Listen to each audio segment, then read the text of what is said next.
Les sirènes hurlent à Tel Aviv. Les habitants se précipitent dans les abris, mais ce ne sont pas seulement les explosions qui secouent la ville. C'est la conscience que quelque chose d'inédit est en train de se produire. Les missiles, tirés depuis des centaines de kilomètres, frappent au cœur d'une puissance que beaucoup pensaient inattaquable. Et tandis que le ciel s'embrase, une question brûlante s'impose. Et si le monde tel que nous le connaissions était en train de basculer, et que personne n'osait encore le reconnaître, les écrans d'information sont saturés de chiffres, de cartes et de déclarations officielles. Mais au-delà des titres sensationnels, une réalité plus profonde se dessine. Ce n'est pas seulement un affrontement militaire. C'est un moment où la stabilité internationale tremble, où les alliances que l'on croyait solides se fissurent comme du verre fragile sous la pression du temps et de la géopolitique. Chaque décision prise dans les couloirs du pouvoir résonne comme un écho dans l'histoire. Et chaque silence des dirigeants devient un cri muet qui interpelle le monde entier. Imaginez un instant. Un État autrefois protégé par le bouclier de ses alliés découvre que ce bouclier n'est plus garanti. Les mêmes nations qui jadis promettaient loyauté et protection détournent désormais le regard, hésitent, recalculent. Cette hésitation, ce flottement n'est pas seulement stratégique. Il touche à la vulnérabilité fondamentale de toute puissance humaine. Et au milieu de ce chaos, une vérité spirituelle émerge. La force humaine a ses limites, mais le destin, lui, est guidé par une volonté plus haute. C'est dans cette tension, dans ce mélange de peur, de doute et de révélation, que le spectateur est aspiré. L'histoire ne commence pas seulement par des missiles ou des alliances rompues. Elle commence par ce moment où l'âme ressent instinctivement que quelque chose de monumental est en train de se dérouler, juste sous nos yeux. Une onde de choc qui ne se mesure pas seulement en kilomètres ou en pertes matérielles, mais dans la conscience même de ce qui est réel et de ce qui est éternel, le choc des événements. Lorsque les Houthis ont lancé leur frappe sur Tel Aviv, le monde a été secoué par un mélange d'incrédulité et d'angoisse. Une puissance militaire réputée pour sa technologie avancée et sa défense quasi infaillible se retrouvait soudainement vulnérable, exposée à une attaque venue de ce que beaucoup considéraient comme un théâtre secondaire de conflit. Les missiles ne sont pas tombés au hasard. Ils frappent le cœur économique et symbolique d'Israël, rappelant à tous que même les nations les mieux protégées ne sont jamais totalement à l'abri. Pour les habitants, c'est un réveil brutal. Les alertes sonores retentissent dans les rues, les familles courent vers les abris. Et l'ombre de l'incertitude s'étend sur chaque quartier. Chaque explosion résonne comme une mise en garde silencieuse. Le monde que nous connaissions peut changer en un instant. Mais au-delà du bruit et de la panique, il y a un choc encore plus profond, celui de la perception. Israël n'est plus seulement une nation militaire invincible dans les manuels d'histoire et les rapports stratégiques, elle est désormais confrontée à la réalité de sa propre vulnérabilité. Les analystes se pressent à expliquer la portée de ces frappes. Certains parlent de nouvelles tactiques, d'autres de l'émergence d'armes moins prévisibles. Mais ce n'est pas seulement une question technique. C'est une révision des certitudes, un tremblement dans la conscience collective. Même les alliances les plus solides et les armées les plus puissantes peuvent être mises à l'épreuve. Et alors que les sirènes se taisent un instant, laissant place à un silence pesant, une vérité s'impose. Le choc n'est pas seulement matériel. Il est existentiel. Le monde découvre que la sécurité est fragile et qu'en un instant, tout ce que l'on croyait immuable peut être remis en question.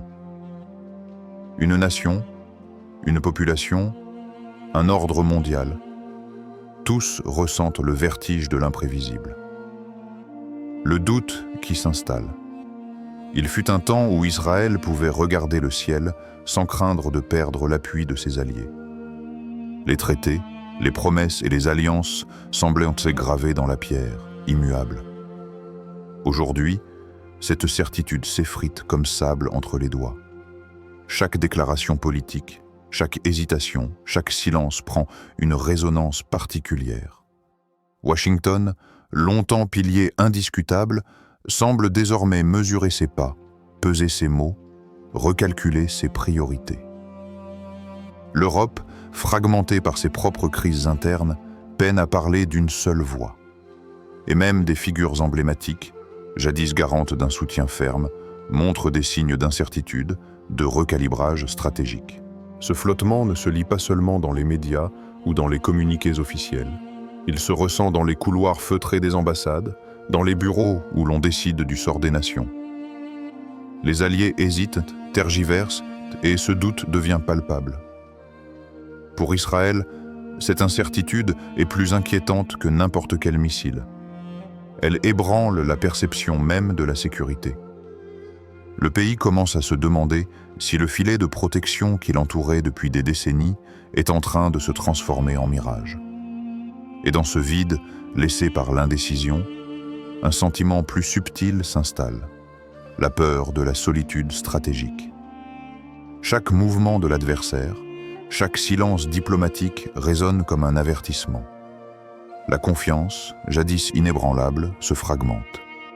Le doute s'installe non seulement dans les décisions politiques, mais dans les cœurs et les esprits. C'est une leçon cruelle mais profonde. Les alliances humaines, aussi solides paraissent-elles, sont toujours sujettes à l'épreuve du temps et des circonstances. Et parfois, c'est dans ce doute même que l'on entrevoit la vérité universelle. La véritable sécurité ne dépend pas des hommes, mais d'une force plus haute, invisible et constante. Le retournement inattendu alors que les projecteurs médiatiques se focalisent sur les missiles, les drones et les chars, un phénomène plus subtil mais bien plus révélateur se déroule dans l'ombre. Le silence des alliés. Hier encore, ils clamaient leur loyauté avec force et certitude. Aujourd'hui, leurs mots se taisent, leurs communiqués se font rares, et leurs regards détournés en disent plus long que n'importe quelle déclaration officielle. Ce silence, lourd et oppressant, agit comme un miroir. Il reflète non seulement les doutes des puissances, mais aussi une vérité que personne ne veut encore admettre à voix haute. C'est un retournement inattendu. Car dans ce monde où la force militaire et la diplomatie bruyante dominent, personne ne s'attendait à ce que l'élément le plus déterminant soit l'absence même de réaction. Les alliés, qui hier formaient un rempart inébranlable autour d'Israël, deviennent soudain des spectateurs silencieux, laissant apparaître un vide inquiétant dans le tissu de la sécurité internationale. Et ce vide, visible pour ceux qui savent observer, est un signal puissant. Les équilibres mondiaux ne tiennent plus seulement à la puissance des armes, mais aux choix humains, aux hésitations, aux calculs politiques qui transforment les alliances en miroirs fragiles. Pour Israël et pour le monde entier, ce silence est un avertissement. Il annonce que le terrain sur lequel reposaient les certitudes est en train de se transformer, que ce que l'on croyait immuable est désormais en mutation. Et dans cette tension, un message profond émerge. La vraie puissance ne réside pas dans la voix des hommes ni dans la force des armées, mais dans ce qui transcende le bruit et le tumulte, dans l'observation attentive de ce qui se passe au-delà des apparences. Ainsi, ce retournement inattendu ne frappe pas par la violence directe, mais par une révélation subtile mais dévastatrice. Le monde change, et nous sommes les témoins d'un nouveau chapitre dont personne ne maîtrise encore l'écriture. La lecture spirituelle. Lorsque les missiles tombent et que les alliances se fissurent, il est tentant de réduire les événements à des calculs politiques ou militaires. Mais une lecture plus profonde révèle un autre niveau de réalité. Ces bouleversements sont autant des signes que des leçons. L'histoire humaine est ponctuée de grands empires qui s'élèvent avec puissance et s'effondrent avec fracas. Mais au-delà des cartes stratégiques et des négociations secrètes, une vérité immuable subsiste. Seul Allah demeure, éternel et incontestable. Chaque tremblement dans le monde n'est pas seulement un test pour les nations, mais aussi un rappel pour l'âme individuelle. Les hommes placent leur confiance dans des structures humaines, des armées, des alliances, croyant que celles-ci sont invincibles. Pourtant, à chaque basculement, chaque hésitation des puissants, il devient clair que la véritable sécurité ne se mesure pas en chiffres, en armes ou en traités. Elle se trouve dans la foi, dans la conscience de l'Éternel, dans la compréhension que tout pouvoir terrestre est limité. Ces événements récents, frappant le cœur d'Israël et révélant les hésitations de ses alliés, ne sont pas seulement un choc stratégique. Ils sont une invitation à réfléchir sur le lien avec Allah, à réaliser que derrière chaque victoire ou chaque crise, derrière chaque silence ou chaque trahison, il y a un rappel. La volonté divine guide le cours des événements, même lorsque les hommes croient agir selon leurs propres desseins. Ainsi, la lecture spirituelle de ce chaos révèle un enseignement universel. Les forces humaines sont temporaires et faillibles, mais la sagesse et la protection de l'Éternel restent éternelles. Pour ceux qui savent observer avec foi et conscience, chaque missile, chaque silence, chaque bascule dans les alliances devient un signe à méditer, un rappel que le véritable refuge n'est jamais terrestre, mais spirituel. Le mystère qui persiste. Alors que le ciel au-dessus de Tel Aviv s'embrase sous le passage des missiles, et que les alliances qui semblaient inébranlables se fissurent sous nos yeux, une question plus lourde encore s'impose. Qui sera le prochain à se détourner? Le monde, jadis guidé par des certitudes et des engagements clairs, semble entrer dans un territoire inconnu. Chaque silence, chaque hésitation des puissants devient un indice, un signe mystérieux que les forces humaines peuvent changer de camp et que rien n'est acquis. Le spectateur, témoin de ce chaos, ressent cette tension.